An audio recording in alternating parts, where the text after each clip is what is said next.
హన్మకొండ జిల్లాలోని జవహర్లాల్ నెహ్రూ స్టేడియంలో అథ్లెటిక్స్ పోటీలు ప్రారంభమయ్యాయి. ఈ కార్యక్రమానికి ముఖ్య అతిథిగా ప్రభుత్వ విప్ వినయ్ భాస్కర్, సిపి తరుణ్ జోషి పాల్గొన్నారు. అయితే అథ్లెటిక్స్ పోటీలు జరుగుతున్న స్టేడియం ముందు మహిళా ఆందోళన చేశారు. అక్కడ ప్రోగ్రాంలో సిపి ప్రసంగిస్తుండగా ఆయన కాళ్ల మీద ఓ మహిళ పడిపోయింది. తన భర్త నుండి ప్రాణహాని ఉందని కాళేశ్వరి మహిళ తెలిపింది.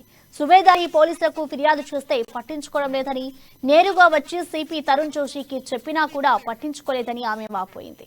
ఇప్పటికైనా పోలీసు అధికారులు పట్టించుకొని చర్యలు తీసుకోవాలని కోరింది.